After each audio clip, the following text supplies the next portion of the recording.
Out of Seattle. Today you're going to be hearing from Meredith, ACOSTA, Matteo, Alexice, and then Abby, Pollokoff, and then Jayinee Basu, who's running a little bit late, but they'll be here shortly. I'm just going to get in it, and then we'll just go from there.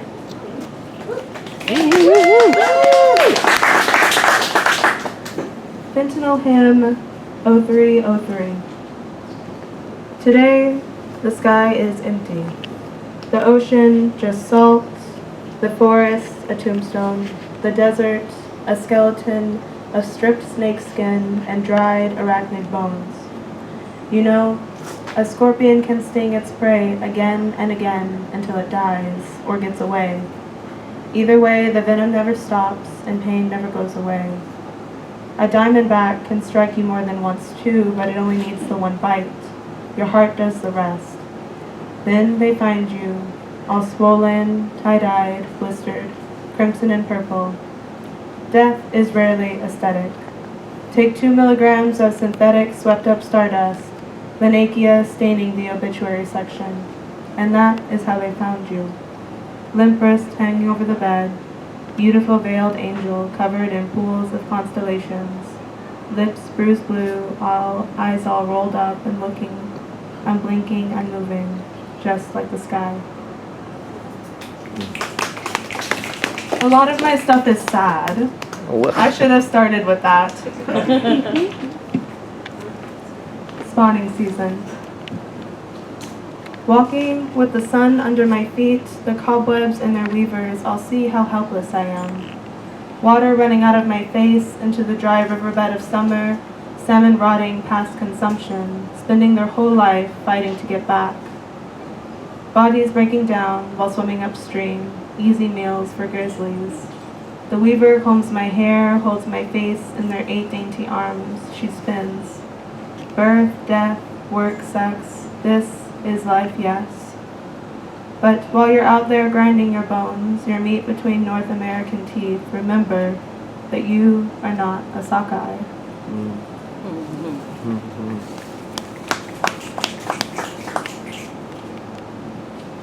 Untitled. 8 months later, and the sorrow doesn't budge. Every color on the color wheel the same, joy as an abstract. It is uncouth to feel this much for so long. Everyone starts to look at you from the corners of their eyes, from their whites, their gaze so far to the side that you suspect they might have eyes as ears, earballs, if you will, listening and watching while you drool your grief all over yourself in public.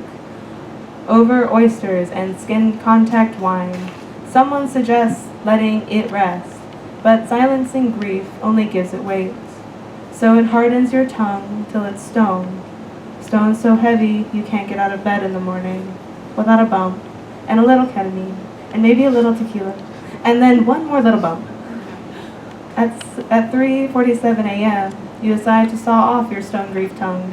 At first you feel lighter until the slab sinks down into the center of the earth, raising the planet's temperature exactly 5.4 degrees. Adding global warming onto the long list of things you are directly responsible for. Geez, you drool and shudder into the crater you created, all violent sobs and arm gestures. What more could the dirt possibly want from you that it hasn't already taken? You want to soften again, but you can't. You want this to end or for winter to be over, but it's not. You want to no longer be this hungry, walking, open wound, and you want to be surrounded by supportive, beating hearts, but you can't get your own blood pumping enough to get your flesh to move. Someone DMs you saying you think too little and feel too much, which is rude, but not entirely untrue.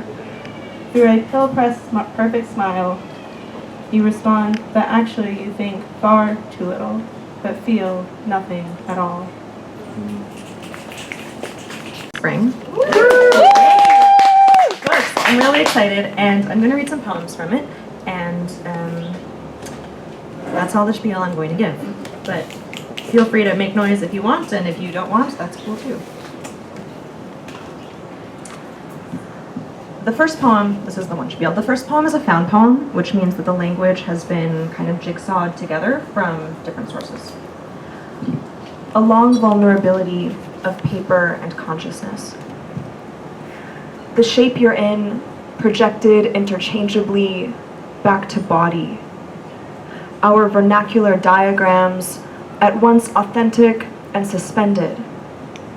Eyes, transparencies, the intimate immigrant of reinvention.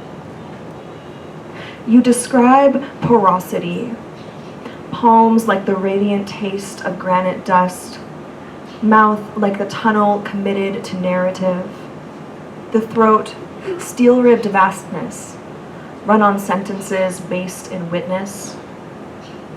Break open these simultaneous roles, this concept. Logistically, it is a kind of spandex language. Are we but lying? Mouth with their mists of self-making, throat cut with fragrance. Palms, this edge of please, of nothing. Hands in old silk. Every day we are told to fear our name, the first compass. Every day we tilt back to words as they seek new syntaxes, prosperous together. Each generation has music, a degree of glass that digs into starker image. The shape you're in, aerial. The personal space, 100 palms falling. Billow and pulse. What vertebrae is the one that makes the tide tremble? Salt-spined and ringed in gold threads, tipsy with light and iron at the throat. Here in the in-betweens, this body all styled with wildflowers, with lilies, phosphorescent under sun murk. The body, the bridge with its tendons, all a glint, all a simmering dim glow. Hard things and soft things, hard things and soft things, hard things and soft things and sponge silt in the riverbed. How to tend to the body when all that's left is what's made to bristle, to settle in. Along the crestline, crushed oyster shells, and within the lungs, a pearl. When the air is an allergy, what's left but to stretch it into unexistence? The unraveling into its gray matter and softening. Here, the body made of all these gold threads, gray now dimmering and dimmer. Beds of something nettled across flood-marked calves and pockets of electric blessings. Here, bless. Here, bless. Here, river that knows to contain itself in neon. And to contain. To unwrap itself around its boundaries and warp itself over. Spine split down the middle and peeled open. What's left of the self when the self is what's left and there's no light to see by? And always leaning. Glisten and glimmer slipped into curve and clay shape. Where is the tide not seeping? Crawling itself over pebble and silt. Hard things and soft things. Hard things and soft things. Hard things and soft things all underskinned. What's the curve of the knee without the wrist to mirror it? What's left to summon? The ceiling of the river. The ceiling of the tide. In the dark, the hunger for the boundary, for the rule to abide by. What weightlessness in the throat when there's nothing to swallow, to choke on. Even in the measuring, in the measured breath, the vertebrae ties itself with the tidings of what's been and been again. The path now open, the gate now breached, bankless under itself and overing. The time is what's spoken and what's missed. Lidded or lifted, can't see the salt or the blooming, not a vertebral difference. Tendon bridged and what's left to question of it. The body and all its soft things, skin hungering for what's willed at the wrist, what will it will. threads and tips and flower-faced around its irons. No. With nothing to see by but fingerprint and hair lilt, the body is made of eyes all over. Beacon and brimming. Self-sustaining into will and what's next. The rivering. Blanket world wrapped its arms around. Hard things and soft things. Hard things and soft things this body's become. Salt-starched and sunken, and in every water re-rounded. Great. We love therapeutic ketamine. Talk to me about it. And this first poem is called, so you guys know that BDSM test on the internet? Yeah. Yeah, you know it. I know you know it. So I took it, and I got 100% masochist. It's about that. The title is, I got 100% masochist on the internet BDSM test. Listen. Bruising is God turning the water in me into wine. Listen. I don't do things halfway. Listen. The psychic damage never left a mark. Listen. When I do it to myself, it's a cause for alarm. Listen. No one listened. Listen, if you hurt me, at least I know you want me. Listen, sometimes we just like the sting of a slap. Listen, maybe I do it for the end of it all. A kiss, forgiveness. You've been hurt enough. Come here to rest. Thank you. Yeah. Now that we know too much about each other. Okay. This is also a found poem made from, so I've had a very tumultuous year in terms of friendship. And lost some friends, made some new friends, dynamics have been changing. And so this found poem is all of text messages from some of those friends, not some of those friends. And so yeah, I did not write any of this, I just put them together and did a lot of plagiarism. So here we are. Miss you, angel. Still on a high from hanging out with you. I am losing sleep thinking of ways to see you underground, sky deep hurt, and wound is the best we can do. Thank you for being one of Redacted's emergency contacts. True love, patron saint of poly, of mutualism, of board game night, of feelings big and small. They are anti-colonial black poet that writes on what we owe each other. Y hemos vivido.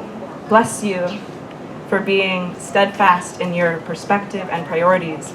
May we connect again when we all trust each other. Good poly all around, LOL, OMG. We all like each other and care for each other so much. Thank you, lover. It makes me teary-eyed to have your time, care, and attention.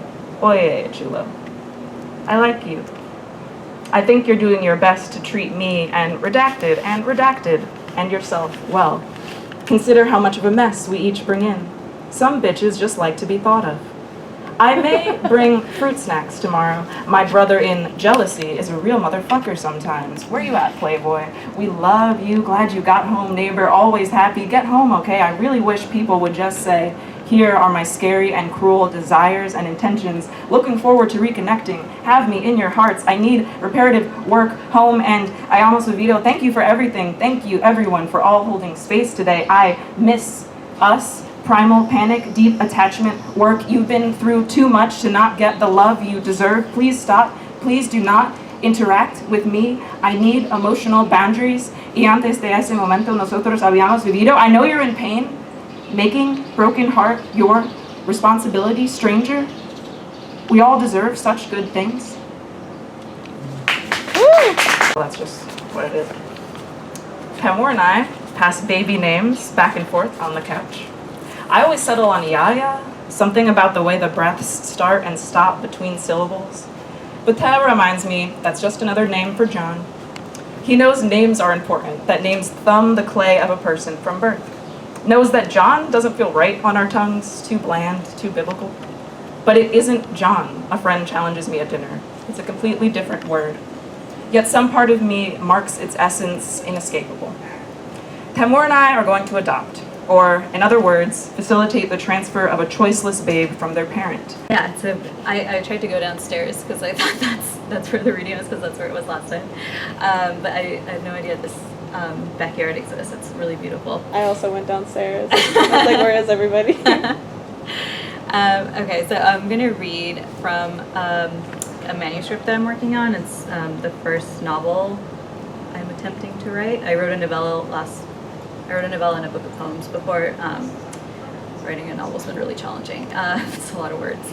So this is from the first chapter. So it starts with a cyclops, and it wakes up and it doesn't know where it is, and it meets a bird named Sophia and a monkey named Dexter, and they can both talk. And there's a really old guy, and his name is the surgeon. The cyclops awakens to the soft sound of rain. She's never heard this sound before, but despite this knows to look out the small window. A black mass shivers on the ledge by the window like a piece of rain cloud torn from the still black sky. "Good morning," the feathery ball says, edging towards the open window. The cyclops moves to let Sophia in. Sophia perches on the chair, blinks each yellow eye separately, and rotates her head like a pinwheel first to the left and then to the right. "How did you sleep?" "The only way I know how." Sophia laughs in an ancient recording of a child's voice. "I miss drinking coffee on mornings like this," she says. "What is coffee?" "A hot bean soup sacred to humans. A morning god. I have a suspicion that the surgeon has a secret stash he's hoarding somewhere."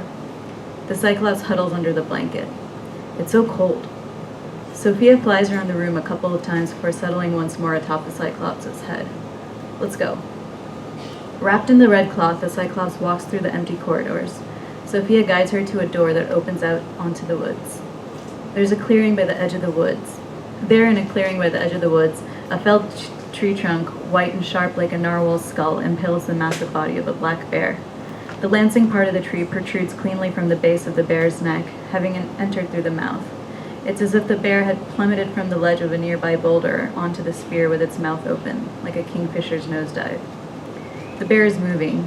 The cyclops thinks that it'll somehow worry itself free from its pin, but then realizes that only its coat is moving. Dexter appears from behind the bear carcass with a knife in his hand. He loosens the thick, glossy fur from the skin under it. 3 wooden desks with peeling paint are arranged haphazardly in an otherwise empty room.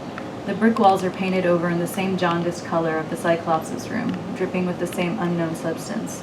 As is the case for every building in this place, plants have taken over the windows and walls. Sophia flies into the room in a flurry of feathers and lands on a desk. She squawks in several loud syllables. The old man they had seen eating fruit the day before emerges from a door. Though he is stooped, he moves fast. Like an activated lizard, he clambers to the front of the room and starts drawing curves on the blackboard with a piece of chalk he extricates from his beard. "This is the prior, this is the posterior," he says, whacking the board with his piece of chalk as he speaks. "I assume a basic amount of mathematical knowledge in the room. Please feel free to contact me after class if you do not understand." His S's whistle through his empty gums. "Is there coffee?" Sophia asks, cocking her head. As if prodded by a burning stick, the old man begins to roar.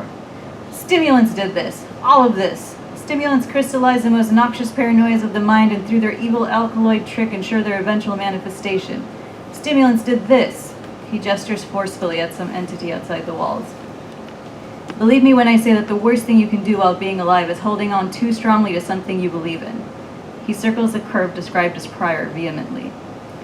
The cyclops has no choice but to believe him based on enthusiasm alone, though none of what he says makes any sense.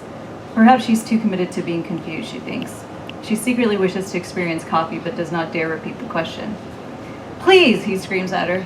"I understand that you have a smooth brain, but do try to keep up. We don't have much time."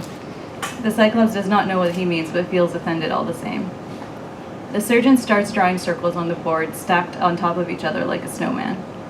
"The way the human brain works," he laughs derisively but begins to cough, "is by building a model of reality and updating it based on new information." He draws a little earth inside a snowman's head. "Unfortunately, the sinusoid produced an evil math that allowed material objects and technology to change too rapidly to produce an understandable world. Strange new laws of physics seem to evolve inside of objects themselves. No one could tell if things were real or a semi-shared hallucination. Nearly everyone went crazy. What is a sinusoid?" Ignoring the cyclops, the surgeon scribbles out the little earth so vigorously that his beard bifurcates like walrus tusks. Now the snowman's head is occupied. Up next, we'll have Eric ACOSTA. Eric is here with me from Seattle and helped me, we co-curated everyone here tonight. the readers here tonight. Everyone. Everyone. They're all a plant. It feels really special to be able to introduce Eric. Eric hosts a series in Seattle called Unpoetry, which offers a lot. Woo! Which offers a lot. I screamed into the mic. Which offers a really beautiful space for artists of all kinds to expand on what poetry means, be it word, music, performance, dance. So it feels really special to introduce him to y'all here in New York. Yeah, Eric ACOSTA.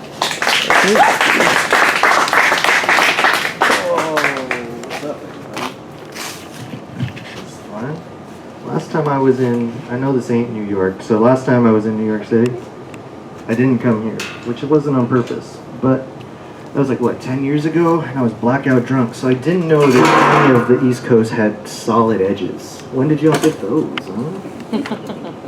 Little drinking joke. I like how I moved the mic to sit down. It's been 2 very full fucking days. I've gotten 8 hours of sleep in 2 days. I went from a poetry reading to an airport basically. Me and Sully made these cool books, which is itself that was a clusterfuck. We had to learn how to lay out books, and we did that at the place where the person was helping me print the books. And then in the end, the thing was Kinko's. You go to fucking Kinko's, and then they'll do it yourself. And then we have a mock-up book which now has no staples because I was at Kinko's and I didn't figure it out. So so there you go. I was gonna stand up, and now I'm here. It's cool. It's nice to be here, actually. Actually here. Somewhat here. Oh, this is never gonna fucking work. I mean the book. This is nice.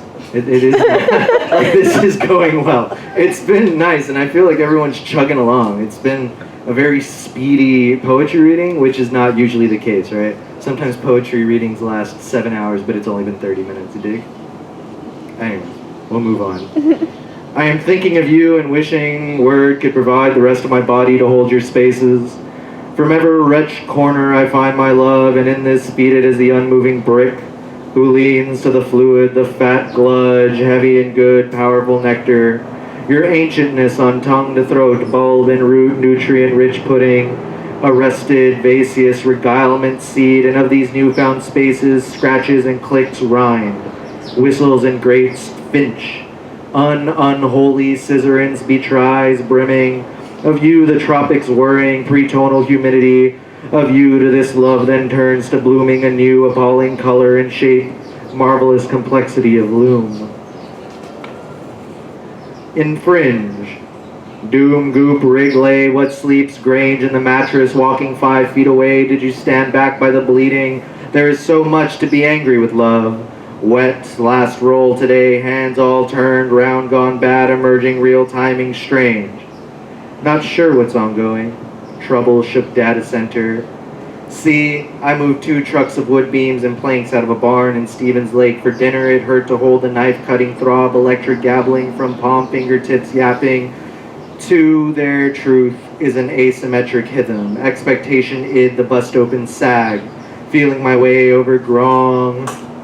Drone, emotional fallout words, head syntax stick out my suit.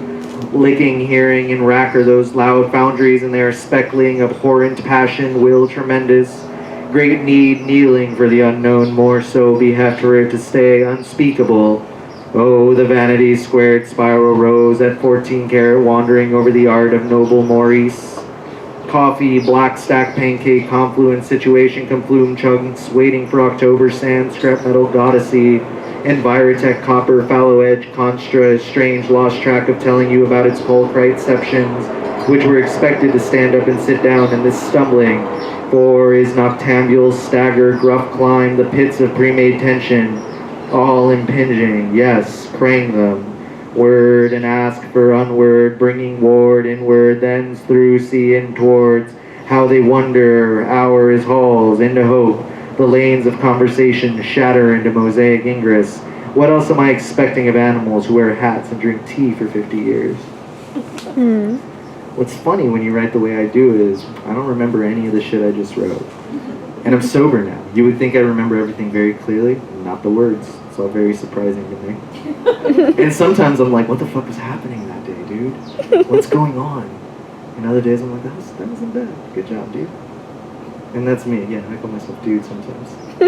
Which is weird, considering I usually address other people that way. 73124 Rabbit Box Gift Shop.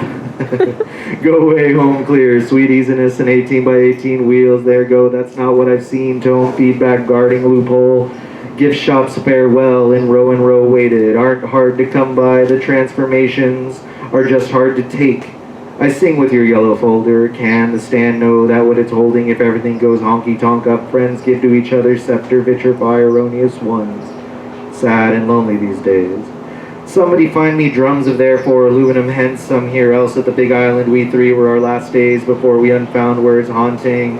Midwest radio says tune in, dream, dined on, vocifer, somebody else, somebody's, you dream, you, and hey, discount merch, aromatic cedar, heaven shovel, terracotta chicken inn, yard corn tassel, up in the air. On the 15th is the barbecue, or maybe Wednesday. El Paso, mountain sage, vaquero too tired, dry key, occasionally Ocotillo trembles, sun sleepwalking landed, in his history saying sorry, responsible, train whistle, exit sign, stage light, heavy eye, poles of your coat, shoulders, pearl button, old man, mailbox, cigarettes, and you, oh, and you, or beyondless cycle, looked so mad at the hold-up and dog chunks. 6 years ago I wasn't here yet, and you were alive in the passenger seat speaking, and you were alive 2 nights before too, saying I love you. It was the last time we touch, and that driveway as well. We should hold each other more. We should. While you were playing music, I made thistles for you. What is that, like 5 minutes? Yeah. Nice. Kids good on time, huh? When you film poetry readings for long enough, I guess it becomes inherent, right? Oh, let's do this. I thought it would be cool to like roll them up in a scroll and then unfurl them. And as you can tell, I just kind of fucked myself. Because now I can't read them. Contemplation on death in the afternoon, whose robes are just so chic, declare the stainless steel disco where I know our story mends, my forehead pressed against solid yours, washing our blankets, sequin, Saturn blows hexagon, and it's so cool, baby, you click your fingers green. Fabulous Slayer pronounces the soup is cold and the libraries too. On the ritual dance floor, supremity, lich, glimmer, festooned, necrotic glitter, gyrate, colossi aground, who the mastodon skulls sing sugarcane, cinnamon ain't. Wise clay, descended with ergot, the warm, groovy swoon cohesive, denim black, sleek top jacket, washed acid grim, a divine procession, return horror of empty patterns. Tell, I wash your bedding. Though there is no more sacred soap to cleave, the impression I've never seen you not glisten. How pregnant this of death is fine, sweltering in 7 months closer. Their maternity robes, glowing title amongst that structure which yielded to all our expectation, your now receptacle. Was goneness, do you talk to yourself such unliving fur? Friend leaving soon, yet breaching me, O siege-torn sphinx, whose dowry abundance is space. No, the walls screech to end the fast, not once more describe this moat, in what gift is silence warm? Let's do what, like one more? One more thing. You can do 1 or 2. 1 or 2. They're big pages, but small poems. Big font. Big, it's not a poem. Big font should be the name of this poem. Big font. Peter Falk chooses a hat. The winter id is sighing and spring is on its way. The chair burns in the witch perspective. And signed peace and grieved, you won't know how cozy, crazy until you cut them open. Death messengers, fine coat well groomed, in their vicinity you begin to remember. Ooh, fun. Nothing dark or hidden because the borderline expands to an encounter with a cinescreen, which is a and apart, a nameplate land in the morning paper, all in one individual small states. The tolling amber beliefs sketch burrs. Your mind replays itself, and the self for you as if it were the only way the body could justify that this you was individual, as in small space are all in one. The tolling is your mind, the aspects and physical existence or obliteration coping with the filled circles hoisting a fortune rattle. You know this too, don't you? That photos exist within the clumsily cinematographed disguise, that the fridge is swell on Monday's dinner, but the leftovers wait in paper bags of day-old pastry. We're talking about wait with E and an I, and the salon is over, and your friend is curled up, dying on green blankets, oozing to term. And sense has gone, and sense has made songs, and sense has been turned into the farm that once held the once held of Tuesdays, where it becomes the moment spaces to consider pulling the cord. Have you considered pulling the cord? You may think of pulling the cord. The radio in the hotel doesn't work, but it's plugged in. Sometimes things don't make sense, including what is plugged into the cord that you were pulling. I remember you breathing so heavy after we brought you back, staring into the three corners of the room where we kept you to die, and the machine pushed your lungs in and out like the world's worst accordion. Consider pulling the cord. Consider the pulling the cord faster. I remember you calling me so manic, so out there, so gone. But you just made it sound like you were having fun. Sometimes walking around the streets yelling at yourself seems fun, and then you die and they find on the walls written in your blood that you were old. Well, you weren't old, but I guess you're old now because you're dead, ain't you? If you remember that far off, remember that the deemed are what you call the real thing. There is no such thing as poetry. There is only the unpoetry, which is the one thing you will miss. It's a hell of a costume. You could call it the crescent. You could call it love. You could call it the grin of the constant streak that won't come back. Quote, then came the parting of ways, one to its secret mind, the other to its fate. End quote. Thanks, everybody. If y'all ever want to read in Seattle, hit me up.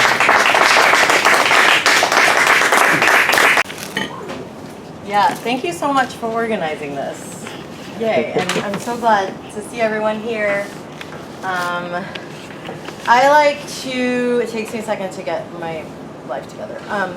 I like to think about things like thematically, and I was like, what's happening now besides like a lot of fucked up things that are happening? But we're going back to school. Some people are going back to school. I bet there's some teachers here.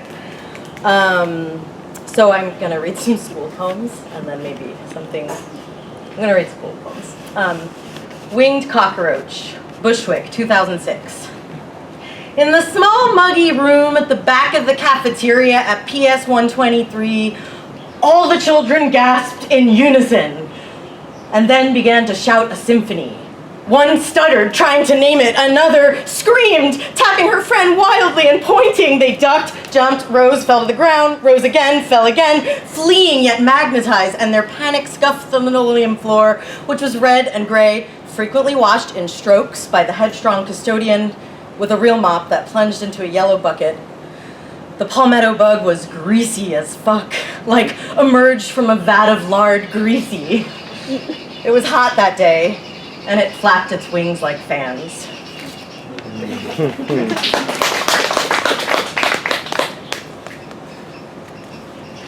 Bark hair, or how to do the language with your body. Bark, I say, is like the skin of a tree, rough, and also what the dog says. Texture, I say, as I extend my forearm, run my fingers along the hairless part, is how something feels to the touch. Feel, in this sense, is about touch. We also feel here. I touch my heart and say, I feel sad. I touch my arm and I say, it feels soft. And then to touch, to reach, it feels like sandpaper, or it feels like silk, and then water, like silk on my skin. Lake is still. Still is unmoving, not moving. Also still is a way to describe time. The tree is still standing, a stand of trees. I stand still, now I'm standing. I sit and I say, now I'm sitting. I sit and I stand and I stay still. I touch my hair and I say, my hair feels soft. Her hair is curly. The bark of a tree is the skin of a tree, rough red, sometimes sloughing off incontinence, scabs of my childhood knees after falling. A tree falls, is felled. Is fell felt? Is fell felt? I feel like fell. It's the sound of the E, I say. E.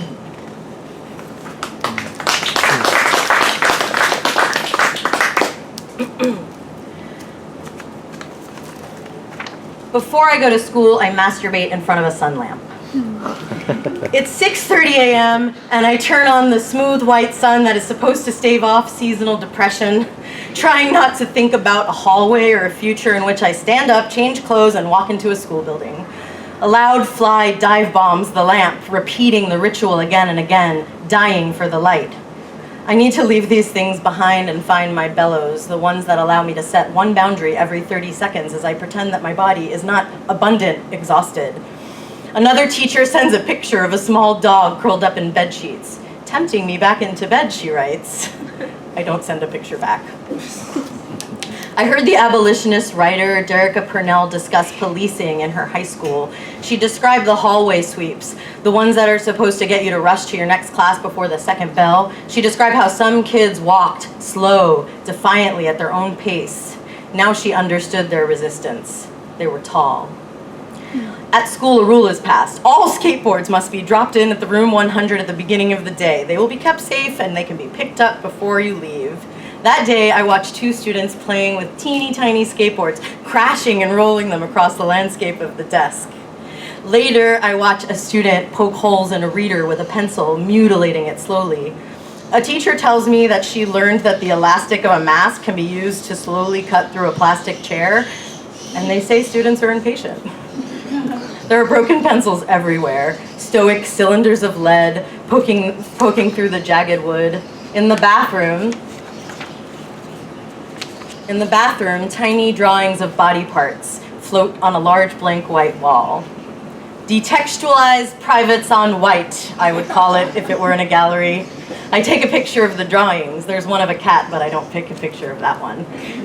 Some of the students are bored during my lesson. There's nothing I can do about their boredom. They like it. It's comfortable. All day, they will try to own their bodies, and I will try to own mine. This will create chaos, 1,000 meaningless tasks and frustrating acts, a flood. I stop hearing actual sentences, and instead I hear behaviors, tapping, ripping, scratching, fraying. I want to bang my head against the table rather than repeat the instructions. By 5th period, I give up on my body, take refuge in the structure, dip away from chaos. I don't cry, I don't light a cigarette, I don't say, this shouldn't be. At the end of the day, some teachers hug, some gossip, at lunch they complain. The complaints vary, but no one says, this shouldn't be. I'm not sure if that's bravery or denial. Although I hear the news in the car, inside the school, I hear nobody talking about the Supreme Court, discussing what right I have to my own body, what right they will have to theirs. It's impolite to discuss politics in the hallways, though all of the bodies are up for debate. No one mentions this. At night, I try to forget, same as I did when I was in middle school. The time between erasures of the school day is sacred. We re-inhabit our bodies for enough time to eat and care for others, and then dissociate until we fall asleep.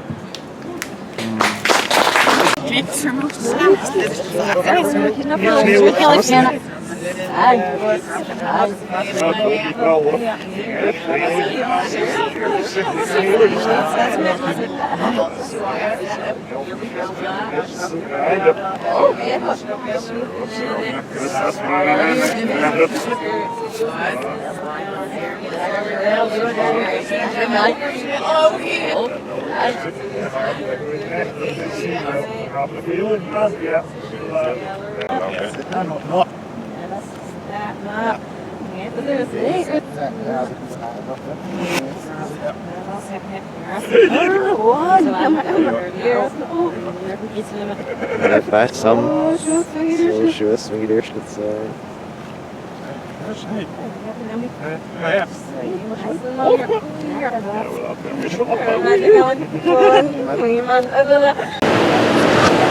Nah,